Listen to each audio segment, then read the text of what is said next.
Near a boat launch off Garden Highway around 4 p.m. yesterday. He was not wearing a life jacket and bystanders couldn't reach him. We're told the search has been difficult because of the murky water. City Council will soon vote on a proposal to create entertainment zones in downtown Sacramento. The proposal from city leaders would allow customers to carry alcoholic beverages outside, moving freely between bars and public spaces. City Council is expected to vote on this the 24th of this month. Rob? Okay, pretty simple forecast to understand. When you see that ugly pink Pepto-Bismol color, it's hot. It's going to be over 100 degrees today, and the evening just very slowly starts to cool down. It's just going to take forever before you finally feel like, okay, now it feels good outside. It might even be not until midnight. So that's our situation going forward, but it only lasts one day. Then we're going back to the 80s and even the low 80s for this upcoming weekend. So this is some good stuff. Now, next week is a sort of set it and forget it as we get into the 90s and mid-90s, and we're going to stay there for a long time. All right, check this out. Gator is often seen in Florida, but how about Virginia in a hotel motel? Video out of Fairfax County, not far from Washington, D.C., of an officer discovering a 6-foot gator lurking around the hotel. According to police, the owner was transporting the gator from New York to a zoo in North Carolina, and the gator got loose. He was caught, and then we're told the gator was escorted out of the county. He's listening to that Pitbull song, Hotel Motel. Exactly. Yeah. Poor gator, right? He's like, where am I? Confused. So if he's escorted out of the county, I hope he continued to the zoo in North Carolina where he's supposed to go, right? What are the rules, though? I mean, you can't leave pets in your car, right? That's not safe, but what do you do with a gator? You can't bring it into the room, right? Everything. Or maybe they were trying to sneak it in. He seems like he has a really nice temperament, though. Like, he does. He would be willing to, like, go to a restaurant or, you know, go for a walk. He just seems so relaxed. Nice puppy. Hey, be sure to join us following this in moments. Over on ABC10, we have a live streaming show. The latest news, weather. Rob will deliver all the information and clever asides and quips. And traffic, 7 to 8 a.m. as well. Yeah. Live streaming, join us. We hope you will. It's National Go Fishing Day. We're at Folsom Lake live. Look at that. Somebody backing out. Can you see Marcus Allen? No.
We are on now to ABC10 Plus. We are streaming this newscast live for the next hour until 8 a.m. So glad you're scrolling through with us. We do appreciate it. So let's start with what's happening with the Bonanza fire. We're going to give you some coverage there. It sparked in Shingle Springs yesterday, El Dorado County, eventually growing to 180 acres and sparked multiple evacuations across Greater Placerville. So here's a look now live at the area's evacuation map. Homes in the red area, specific to China Hill Drive and Bumper Road, remain evacuated right now. The areas in green have had their evacuation orders lifted. CAL FIRE says forward progress has been stopped on this fire and the containment of the fire now at 15%. Let's get to ABC 10's Candace Red, who is standing by with the very latest on the firefight. And Candace, since you've been on, the containment's gone from 10 to 15%. What's your status right now? Well, Walt, good morning to you. We're coming to you live right outside of the Placerville Library. This is on Fair Lane in El Dorado County, giving you a look of the library right now early this morning. Again, we know that this is acting as a temporary evacuation center, not an overnight shelter. This is exactly where people can come to charge their devices, meet with family, and plan their next steps. But right now, you're looking at video of the firefight, with county officials implemented mandatory evacuation orders and warnings in response to the Bonanza fire. Now, those evacuations have been reduced, but some still remain in effect. The wildfire started yesterday. It was at 2:30 p.m. It's burning on Bonanza Auto Road and Holland View Drive east of Shingle Springs. All of this information is coming straight from CAL FIRE. We know that officials say that the wildfire started near a wrecking yard. It damaged some cars and sparked spot fires. Now, officials say no homes have been lost so far, so that's good news there.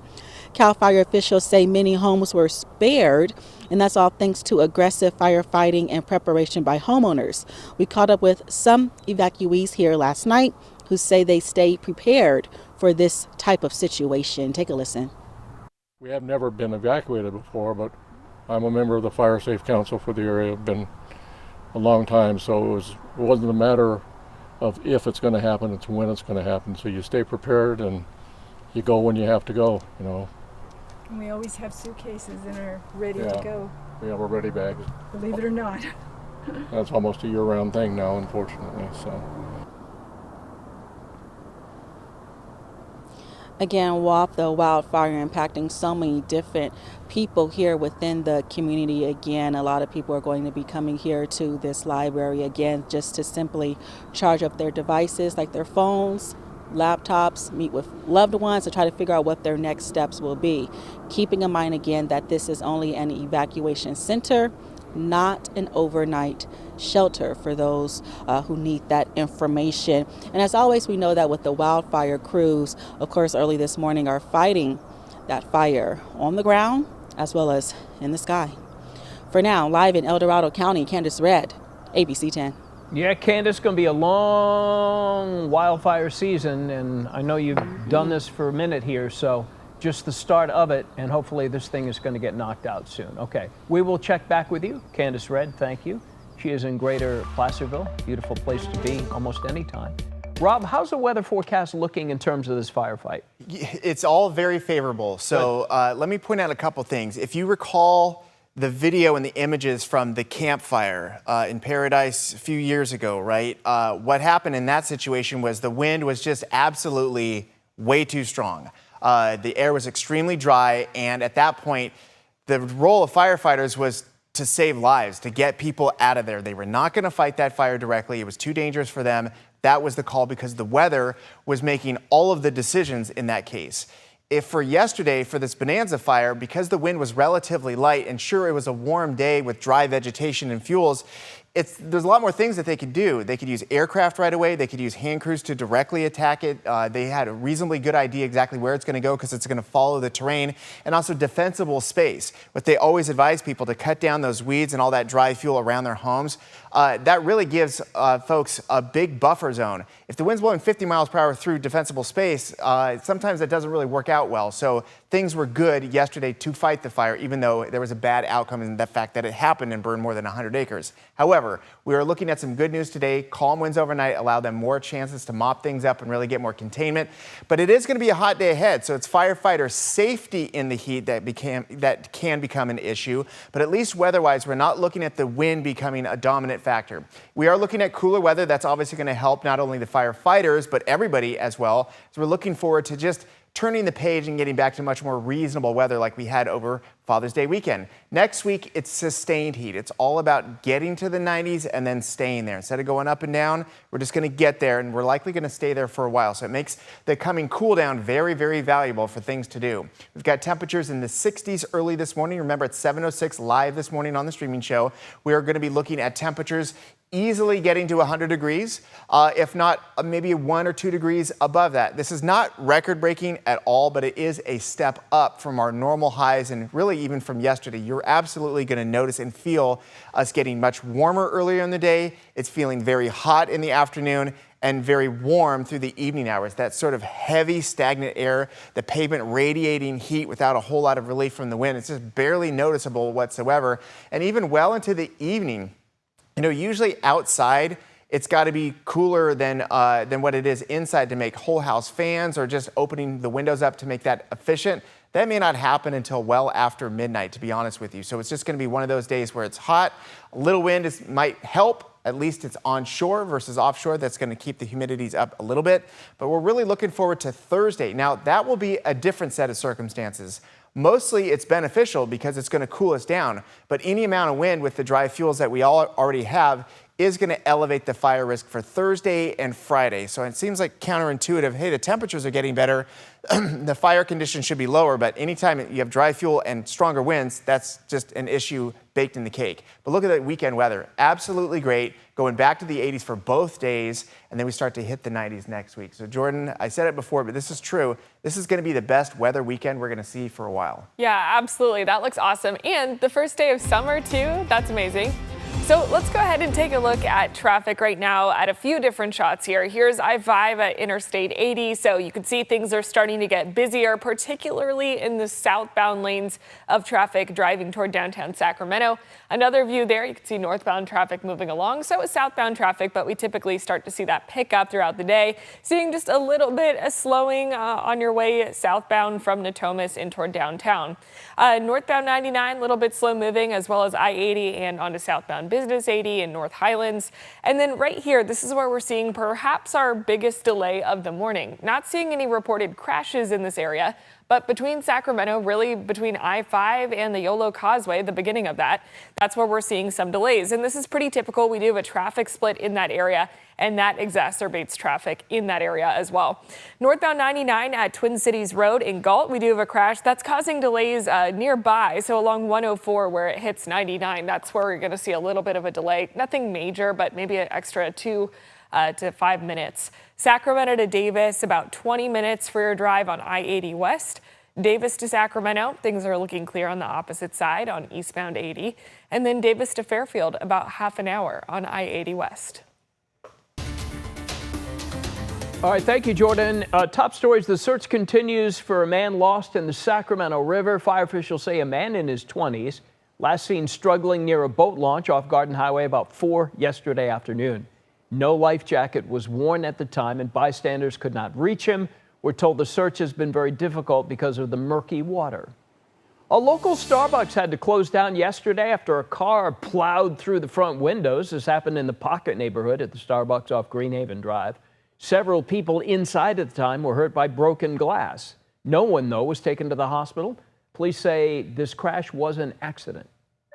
And a well-known cherry stand in Lodi has been destroyed by fire. The cherry stand located near Northwest Lane and East Harney Lane, it burned down.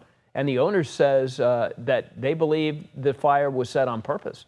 Investigators still working to determine who was responsible. Continuing coverage of that fire at Evangeline's Costume Mansion in Old Sacramento. We brought this to you as breaking news yesterday morning.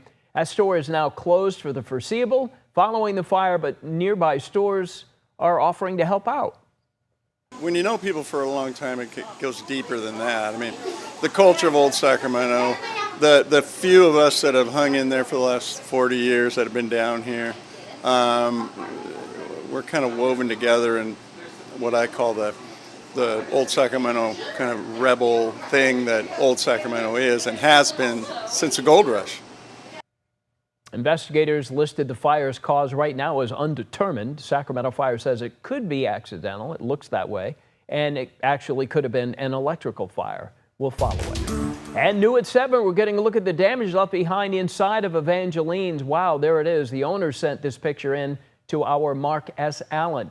We have done so many stories there and live stories. Mark S. Allen is frequently there around Halloween, which is a huge destination spot for many people who looking for every costume ever made is actually available at Evangeline's. This is the first time we've seen the inside, and it's not looking good at all. So hopefully they'll be able to get this cleaned out and then get it going again, fix it up, and then move on to reopening. All right, thank you to the good people at Evangeline's. Been there since 1974. Same family has owned it the whole way. Developing news out of Vacaville, a local grocery store at the center of a viral video, which has now been viewed over 13 million times. Take a look.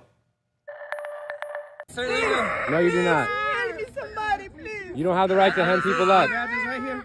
Please, somebody help me. It's getting my kids. She's not free to leave.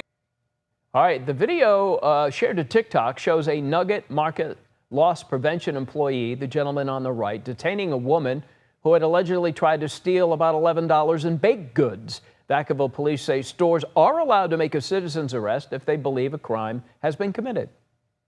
The law also allows merchants to use a reasonable amount of force to detain that individual if they are trying to get away.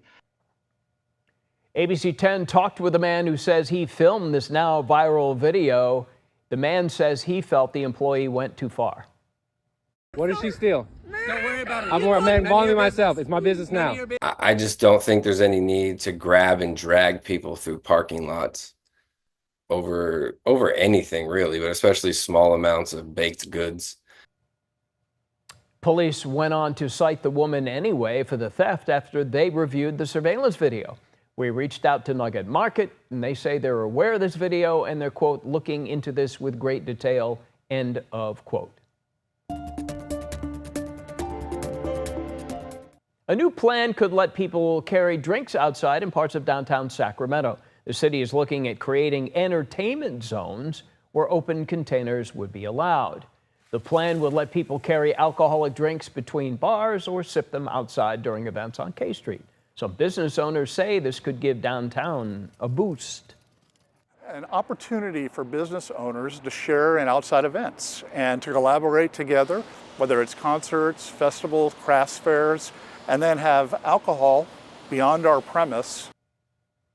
City Council is expected to vote on the proposal next Tuesday. If approved, open containers would be allowed in designated areas downtown. And if you're planning to shoot off illegal fireworks in Sacramento over the 4th of July, you'll pay a hefty fine. The City Council has approved a fine increase for the use of illegal fireworks. They did that approval last night, guaranteeing a $1,000 minimum fine and fines reaching $10,000 for fireworks shot near especially sensitive areas like schools and parks. It is crazy 4th of July in and around Sacramento County. And if you're planning to fill up on gas this morning, the state average shows you'll pay about $4.60 a gallon, according to AAA. There is, though, a Republican lawmaker saying the price could nearly double in the next 2 years, and he is launching an audit to find out why. It's State Senator Brian Jones wants to audit the California Air Resources Board over recent changes to the low-carbon fuel standard, which Jones says could send gas prices skyrocketing. Gas prices in California can get up to $8.43 a gallon by December 2026. That's only 18 months from now. That's not very long. Californians can't afford $8.43 a gallon gasoline. We reached out to a CARB spokesman who says gas is likely to increase 5 to 8 cents per gallon, and the other high-end assumptions have no evidence to back them up. They also say market forces drive costs, not regulators. Senator Jones says a committee will hear his audit request in August. He has also launched a change.org petition, which now has about 4,200 signatures.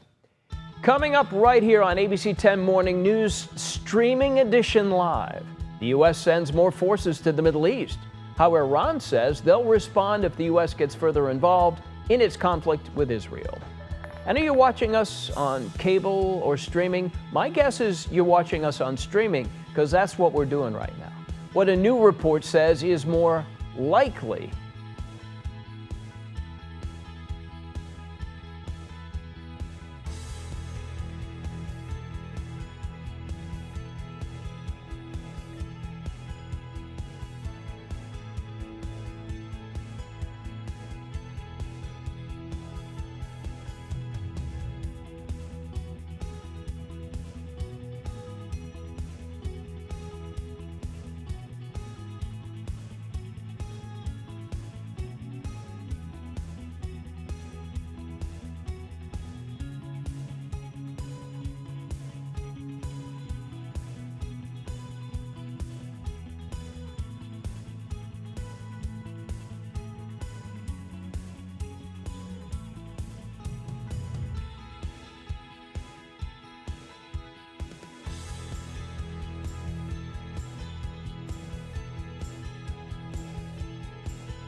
Okay, it is 7:20. We are live here on this Wednesday morning, and the conflict between Israel and Iran continues. President Trump appears to be getting more involved. Unconditional surrender. He's even claiming the U.S. knows where Iran's supreme leader is hiding, but says he won't order a strike for now. This as Israel ramps up attacks on Iran's capital city of Tehran. The Pentagon now deploying dozens of aerial refueling tankers to the region. The Department of State has established the Middle East Task Force to help coordinate support for U.S. citizens, our U.S. diplomatic missions, and personnel and diplomatic engagement. Iran's retaliatory strikes on Israel have diminished in recent days. Iran now warning that any U.S. intervention would be, quote, a recipe for all-out war in the region, end of quote.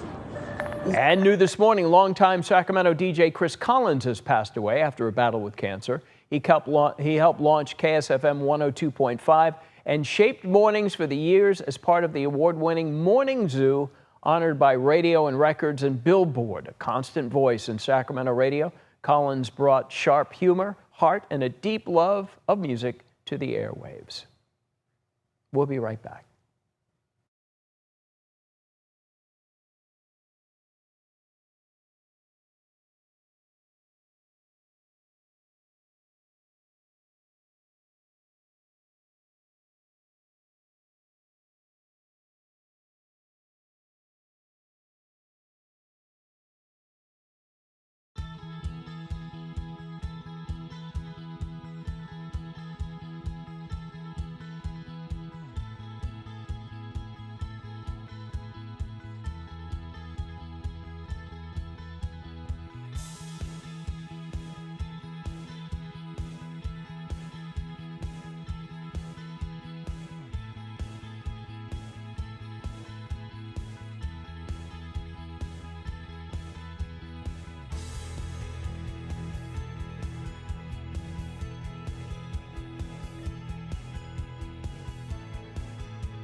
This is an ABC 10 morning news update. I'm Walt Gray. Evacuations in effect for the Bonanza fire burning in Shingle Springs in El Dorado County. Officials say that no homes have been destroyed. According to Caltrans, the fire is now up to 15% containment, 181 acres. Los Angeles no longer has a nightly curfew, which was imposed a week ago amid anti-ICE protests. It comes as demonstrations in the area have declined in the aftermath of a series of federal immigration raids. The Sunbucks program is back to help feed kids during the summer. Families will get $40 a month for food in June, July, and August. It's all loaded onto an EBT card, the program for low-income families with children who qualify for free or reduced price meals at school. More news to come here on ABC 10.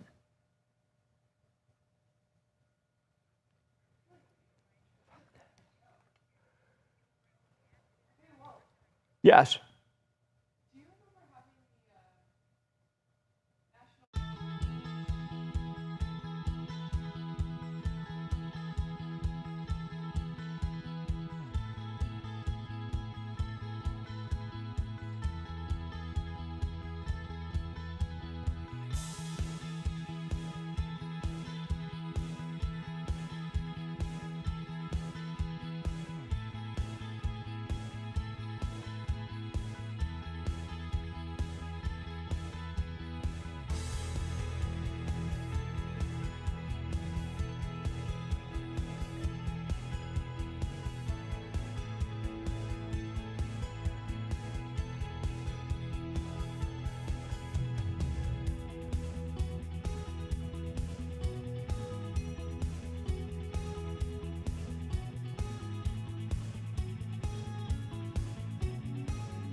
All right, folks, we've got a hot day on tap. Temperatures right now are reasonably nice, so make the most of this. Remember, as we start to warm up, shut everything down, close the doors, close the windows and drapes, and retain some of this cooler air in your home, because later on this afternoon, it's going to be hot. Hottest day in weeks.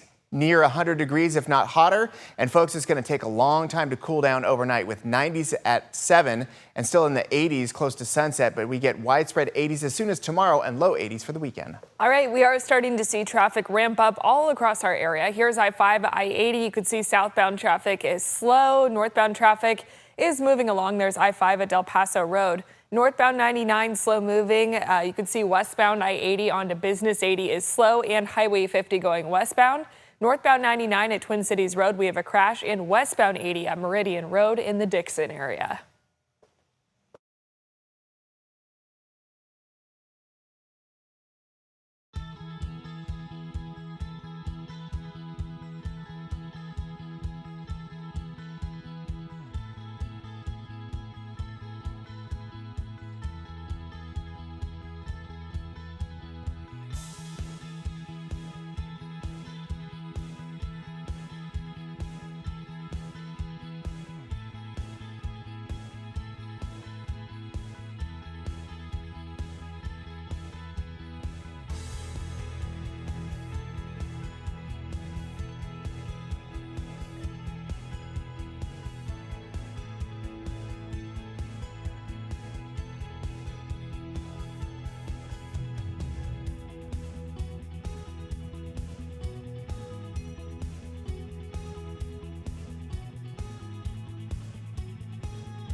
Thank you for joining us. We are streaming live on ABC10 Plus. Glad you're scrolling with us today.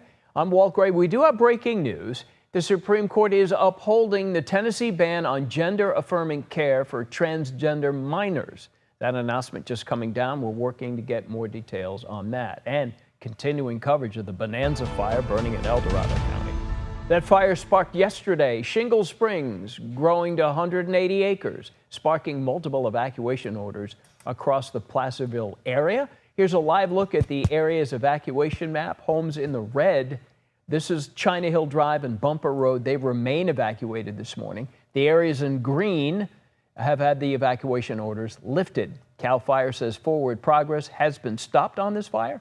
Containment is now 15%. And crews fighting the flames by air as well as the ground. Crews had to hike into some of the toughest terrain in El Dorado County. One man's home was spared. William Bombard says his house is built out of fireproof materials. He also says years of preparation with defensible space helped protect his home as well. 100 feet ain't enough. 200 feet, if you want to be safe. Do your weed eating, clear your leaves, keep everything away from the house. That's amazing. He did his part, and fire officials encouraging others to do the same. Fire season is definitely on now, and that brush is now receptive and carrying fire, which is more difficult to contain and control. Let's get a check of the weather now. Rob checking in. So Rob, obviously it's dry. It's going to get a whole lot drier in the months to come. We're not even officially into summer yet. That's this week. How about the wind conditions with this? The wind is going to play a crucial role in the next couple days. Today, lack of wind. And you saw from the video there, whatever the firefighters wanted to do, because it wasn't an extremely windy day, they were able to do. For example, if there's a report of a fire, smoke scene, confirmation, they want aircraft on it right away. Then they want to get crews out there, hand crews, to directly attack it and get some containment, protect structures. Also, you don't want a lot of issues with smoke and visibility, because then sometimes you can't fly planes. There's just a bunch of things that unfold, and like the gentleman mentioned, defensible space. That works if the fire is low and slow burning and creeping, but if it's extremely windy, it'll go right through defensible space and get to what may be the next source of fuel, which is structures. So the lack of wind in that area really allowed firefighters to go and make a lot of progress immediately on that fire. But what's going to happen in the coming days, even though it's hot now and cooling tomorrow, the wind becomes more and more of a factor with an elevated fire risk in the coming days, even though the temperatures are cooling. Now, it doesn't make sense in your brain, but as far as what fires really move through, it's dry vegetation, windy conditions. We're going to have that come Thursday and Friday. Okay, looking at the calendar, I would say June, and I've mentioned this many times, it's been pretty good for us so far, because even the above average days were just 3, 4, 5 degrees above average. Very tolerable. The hottest day so far in June, mid-90s, but we're going to easily blow past that later on today, because we're looking at a solid triple-digit day. Now, it's been weeks and weeks since we've seen triple digits. It was a pair of 102-degree days a while ago. So we've been here before, but compared to the rise in the really nice Father's Day weekend temperatures and just slowly getting up to this number, you're really going to notice the impact today, because it's going to be hot. It's going to be hot early, and then we're in this hot day planner. By the way, I just learned about this. For some power companies, not only are they going to charge during the peak times for power, which is going to be roughly down here, which is between 4 and 9 p.m. It kind of depends, either SMUD or PG&E or some of the other ones. In some cases, they might even charge extra, because it's going to be time of use and it's going to be hot today. So please make the most of the mornings, close things up, wait it out, reduce your electricity. If you have to use AC for safety, do it. But by all means, it's all about planning. Planning for things outdoors during the early evening. Going to the A's game tonight or just doing something at night. It's going to be hot and it's going to remain really warm with very little relief from the wind. This is what that looks like. Just a little puff right there, and then it goes away quickly. So the problem with that is that you really have to wait a long time for the natural cooling process to take place. Tomorrow's different. Tomorrow, the onshore cooling winds show up early in the day, like 2, 3 in the afternoon, if not earlier. So during that critical time, like I mentioned earlier, when it should be the hottest, it's actually cooling down rapidly. And we're going to be looking at windy conditions for everybody, down low and up high. So like I mentioned, the downside is that that's an elevated fire risk. But on the bright side, look what it does to the temperatures. 91 today at sunset, 72 at sunset tomorrow, and it's breezy. So dramatic free air conditioning is coming for everybody tomorrow, and we're going to see even more dramatic cooling with low 80s for the first day of summer on Friday, and even some more left over for the weekend. Okay, let's go ahead and start with a live look outside this morning. So what we're seeing out on the roads is just some of our typical volume traffic. I-5, we've seen the past couple mornings or so. Pretty busy going southbound from Natomas in toward downtown Sacramento. Northbound I-5 looking a little bit better this morning. Highway 50 at 28th seeing just some of our typical volume traffic. Eastbound lanes are flowing, westbound lanes are a little bit slow moving. Of course, southbound business 80 is slow, and there's that area between Natomas and really the I-80 connector that we're seeing delays. But for more on the current traffic conditions, let's go ahead and get to CHP Officer Trista Drake this morning. Good morning, Trista. Hi, good morning. Like you mentioned, Sacramento actually looking pretty good so far. Just a few slowdowns, like you mentioned, as traffic picks up, but nothing major this morning. Still pretty much in the yellow all around. Eastbound 80 at Reed, we do have some sheet metal that was dropped in lanes there. It looks like it's between the 2 and the 3, so use some caution until that can clear. And then in the Dixon area, westbound 80 at Meridian, we have a crash reported there, and I do see a lot of slow traffic through the area as vehicles try to get past that crash scene. But everything else looking pretty good here. As you head through Stockton and down into the Lodi area, things looking great. Everything moving along in the green. 5 and 99, all clear. Back to you. Alrighty, thank you, Officer Drake, for that. And we'll leave you with these drive times. Sacramento to Davis, about 20 minutes. Back to you, Walt. Jordan, thank you, and to Trista as well. And this morning, a reversal in federal immigration policy, bringing up more confusion and concern for immigrant communities. With details, ABC's Lionel Moise. This morning, confusion after Immigration and Customs Enforcement agents were told to resume raids on hotels, restaurants, and farms days after President Trump suspended those raids. Trump saying this last week. We can't do that to our farmers, and leisure too, hotels. The president acknowledging the agriculture and hospitality industry's reliance on undocumented workers. But now the administration reversing its position once again, telling ICE agents to continue carrying out arrests at farms, hotels, and restaurants. A Homeland Security spokesperson saying these operations target illegal employment networks that undermine American workers. Trump yesterday was asked about the reversal. We're going to look everywhere, but I think the biggest problem is the inner cities. We're looking everywhere. Some fellow Republicans now pushing for the return of these worker exemptions. If you take all of them away, those companies tell me that they're not going to be able to, produce. Meanwhile, a dramatic confrontation in New York. ICE agents arresting a city official and mayoral candidate who was linking arms with an immigrant agents were trying to arrest. Where is it? He was pushed against a wall and arrested, but was released without charges. ICE said you assaulted an officer. I mean, you guys all saw it on video, so you know exactly what happened. I certainly did not assault an officer. Lionel Moise, ABC News, New York. Lionel, thanks. A group of voters in Auburn still struggling to speak with Republican Representative Kevin Kiley, saying he was a no-show at their town hall last night. More than 200 people showed up to speak out against a federal budget a bill that Kiley had voted for, saying it could strip health care and food stamps from thousands of local residents. Organizers of the event say they never heard back from Kiley. Hasn't seemed to be listening to us or taking our voice into account recently. A lot of folks will be impacted in terms of health care, not just the people who are on Medicaid who could potentially lose their benefits, but for all the rural hospitals in this district, there's some serious stakes involved with this budget bill. Kiley responded to the meeting saying in part, quote, "Yet another Bernie Sanders-inspired socialist rally," while they continue to raise taxes on the middle class, increase the cost of gasoline, and provide welfare to illegal immigrants. I'll keep fighting for the people who reelected me just a few months ago, end of quote. Now, to the Kiley website, there is a town hall RSVP form available, but no scheduled town halls. Kiley has held virtual town halls since the November election, but has yet to host any town halls in person. And the Sunbucks program returns for a second year in a row in California. The goal is to make sure no child goes without a meal while the school is out for summer break. Families will get $40 a month for food in June, July, and August. That's $120 per child.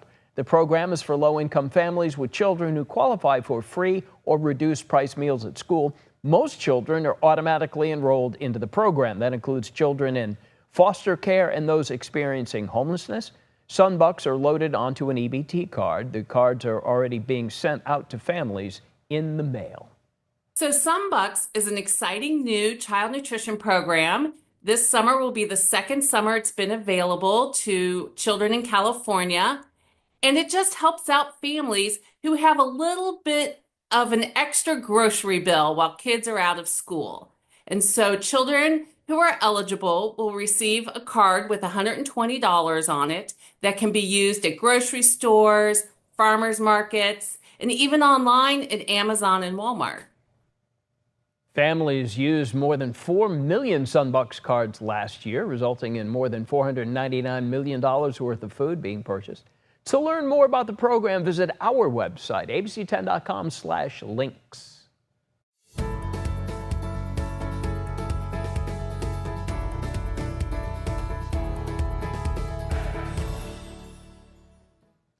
Well, today and tonight, as part of ABC10's Pride Month coverage, you're going to meet the Sacramento cheerleading team breaking the mold and making a difference. Sacramento Cheer Elite is an adult cheerleading group and is part of the Pride Cheerleading Association. Their goal is to raise awareness and funds for LGBTQ+ causes. SCE was founded in 2022. The focus on allowing a safe space for Sacramento's LGBTQ+ community. We want to create a space that's open and welcoming to all of the LGBTQ community, as well as our allies. So we have all different genders, we have different gender expressions, religious beliefs, people who are straight, people who are allies. All right, it's still to come on To The Point with Alex Bell, which is 6:30 tonight. Hear from the team's performers and what Pride Month means to them. And from a meeting with Kylie Jenner to the middle of the boxing ring, we have this local athlete's incredible journey to his upcoming fight.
All work and no play. You're toiling away doing work from home all day and your parked car can become a dull boy. Your vehicle is as eager to keep a normal routine as you are. When you were home trying to avoid COVID, your car sat in the garage week after week, leaving it vulnerable to a different set of issues. Let's explore why it's important to keep up on maintenance on your car or extra car that's not getting much use. Zach Simmons of Carvana has seen some issues. Moisture is always kind of the enemy number one. The oil you use to lubricate your engine needs to work to stay effective. Fortunately, they do have a shelf life, so to speak. So they do start to break down and continue to break down. Oil that's inactive can collect moisture and turn into sludge. Not good. Condensation can also collect in the gas tank if it's sitting for long periods of time. Zach Simmons suggests to keep the tank full so there's less room for moisture to collect. Your car's battery also needs action or it can lose its charge.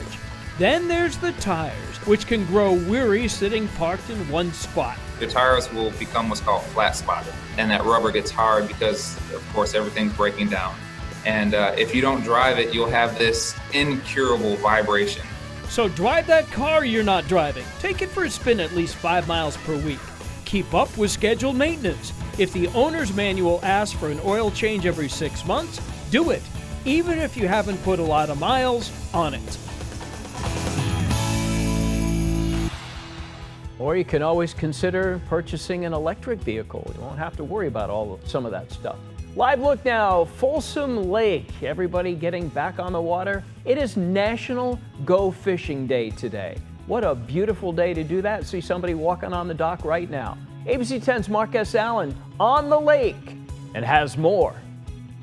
It is National Go Fishing Day. I've never been more excited to be on Folsom Lake. Well, thank you. Thank you, Tom. I've never done this on Folsom Lake. First of all, let's meet the players, professional fishermen, ready to get you and your family and friends out on the water. Rudy, introduce yourself. Hi there, Rudy Divin with Rudy's Trophy Catcher Guide Service. There you go. And over here, you look familiar. I can't place the face, but where do I know you from? I am Tom Ailey, getting the net guide service. Used to be with a little thing called the Pat, Tom, and Cody Show. Now it's just the Pat and Cody Show. Exactly. The legendary Pat and Tom and Cody. So yeah. Congratulations on your new chapter. You are a full-time angler. I am. This is my full-time gig now. This is my retirement, and it doesn't suck. First of all, let's talk about the technology I'm talking about. Look into the sunset, into that equipment right there. Yeah. You actually see the fish digitally before we catch them, right? Those are fish right there. Those are marks, as we call them. We always say those are good-looking marks, but if you flip the camera around here, that's a good-looking mark, too. That's not true at all. Not true at all. So, also, this technology over here, I noticed we're not holding rods. What's going on there? This is an electric downrigger. This assists us to get our baits down deeper where these big king salmon and rainbow trout are. Awesome. And, you know, my dad was a fisherman, right? And so he always talked about a very special stink bait he had to use and stuff like that. So I would have to ask you, is there any kind of like secret good luck charm? Yeah, it's my Fishin' Freddie Mercury shirt. If you can see this, Pat got this for me a couple of years ago. I've literally only been skunked wearing this one time. You wear the Freddie Mercury shirt every time you're fishing? Every time I fish, yeah. When you catch one, do you go, "We are the champions"? No? Yeah, well, I'm going to now. And then when you come in empty-handed, it's another one bites the dust. I don't know. I'm done. I'm spent. Yeah, no, that was good, Mark. All right, thank you. Thank you very much. Over here, you, sir, if you would talk to me for a second about what's important when you're fishing. Well, there's a lot of key factors here. We got moon phase, we got high pressure, low pressure, we got water temperature, we got the right baits, the wrong baits, the right sense, the wrong. Right. Yeah. Anyway, it's a lot. There's a lot to it. But once you get it dialed in, there's some really, really good fish here in all of our backyards at Folsom Lake. So as we wrap it up, and again, a beautiful sunrise. I don't know that I've ever seen a calmer, more beautiful day on Folsom Lake. Huddle together, boys. Huddle together. The name of your company again? Rudy's Trophy Catcher Guide Service. You can find me on Facebook or on just Google search me. And you, sir? Angling West Guide Service, anglingwest.com. All right. And over here, it is Get the Net. It is Tom, formerly the Pat and Tom Show. Congratulations, my friend. I've never seen you look more peaceful and happy. Yeah, we will rock you. We will rock you. In a boat. Back to you. A lot of comedy on that boat. Okay, thank you. A lot of talent, too. Well, a Sacramento boxer preparing this morning for the biggest fight of his career. ABC 10's Kevin John met with Albert Ochoa to learn more about his journey into the ring.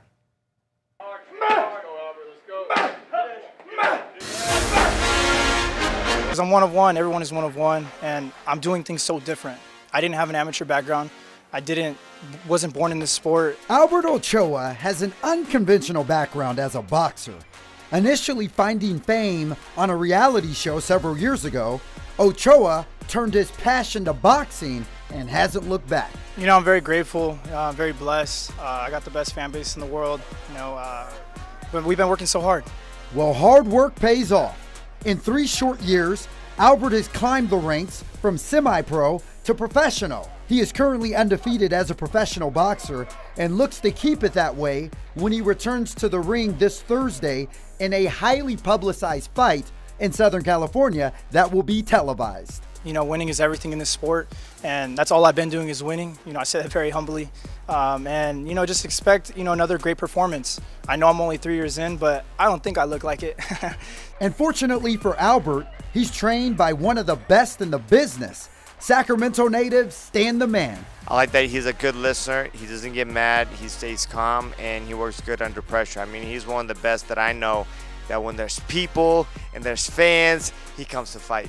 That motivation Albert has comes from having a chip on his shoulder. No one believed in me going into the gym the first day. No one paid attention to me. Now, fast forward now, look at my fan base, look at all my team. You know, I love everyone here. And Albert's message to the haters? I want everyone to win, and being from Sacramento, a lot of people hate on everyone. You know, for me, I've never hated on anybody, never switched up on anyone, and I want everyone to win. And if they don't want me to win, that's okay, because my hand's getting raised June 19th, and it's gonna happen again. All right, Stan the Man, the trainer there, used to be a fighter too. Kevin John with that. The fight will take place at the OC Fair and Event Center in Costa Mesa, and that's tomorrow. Well, the A's may have won their Monday night game against the Astros with a walk-off. Last night, though, a different story. A's found themselves on the wrong side of a 10-run loss. They scored 3 times across 9 innings, 13-3, lost to Houston. The loss ends an A's 4-game winning streak. They'll play the Astros again tonight in West Sacramento. First pitch going to be a little toasty. And to San Francisco, former Red Sox DH Rafael Devers made his debut with the Giants. He recorded his first hit, an RBI, a double in the bottom of the third. Despite that, the Giants lost to Cleveland 3-2, the Giants' third loss in a row. Coming up, we'll have the top stories we're following for you all morning and another look at your weather and traffic as well. We're taking you to Monterey, where the Otters are hiding on us. Maybe one will pop up before too long. We'll be right back.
This is an ABC 10 morning news update. I'm Walt Gray. Evacuation still in effect for the Bonanza fire burning in the Shingle Springs area of El Dorado County. Officials say no homes have been destroyed, according to CAL FIRE. The fire is now at 15% containment at 180 acres. The legal battle over the Trump administration's deployment of the National Guard in California continues. This in response to the anti-ICE protests in Los Angeles. The judges did not issue a ruling yesterday, but the panel indicated they might have only limited power to rule against the president's power to deploy troops. There's another hearing scheduled for this Friday. Heavy fines will now be given out to those planning to shoot illegal fireworks in Sacramento this 4th of July. City Council approved the fine increase last night, a guaranteed $1,000 minimum fine. Fines could go up to $10,000 as well. Rob? Okay, we've got a really good stretch of weather once we get closer to the weekend, but we just got to get through today. There's no way around it. This is a heat wave we're going to get nailed by, in the hottest temperature in weeks later on this afternoon. We're already in the 60s. Sun's been up. We rapidly move into 80s, 90s, and triple digits for several hours this afternoon. 90s for the foothills and 80s up high. Now, we are looking forward to the wind, but it's just so limited. We retain 80s well after sunset, and we don't even get to the 60s till after midnight. So it's going to be a hot day and warm night, but the 80s arrive with stronger onshore wind tomorrow and low 80s for the first day of summer. Okay, let's take a live look outside at the current traffic conditions today. Here's Highway 50 at 28th, and what you'll notice is the westbound lanes of traffic are slow moving. Eastbound lanes getting busier for sure. Highway 50 going westbound, really from Arden Arcade into downtown. That's slow moving. Northbound 99, southbound I-5, and northbound I-5 near Natomas, as well as Highway 50 onto I-80, slow moving over toward Davis. Westbound I-80 at North Meridian Road in Dixon. This continues to be the biggest delay I'm seeing this morning. So if you're driving to the Bay Area via I-80 toward Vacaville, make sure to leave a little bit early.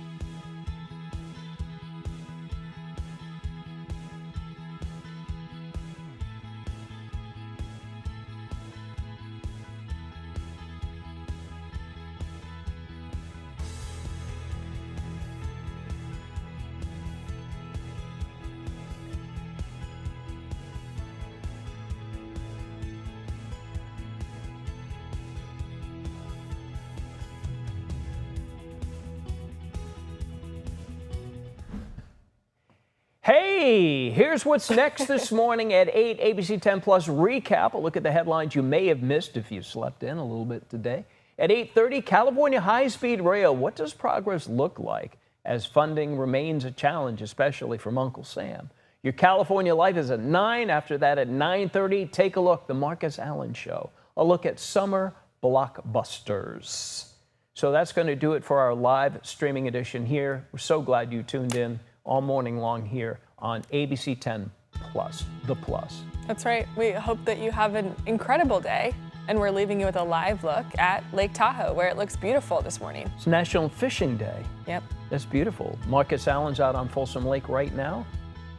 Maybe some folks will drop a line there at Lake Tahoe, Rob. It looks good. I mean, this is a great time, but just remember that lake is still in the 40s for temperatures, so heads up.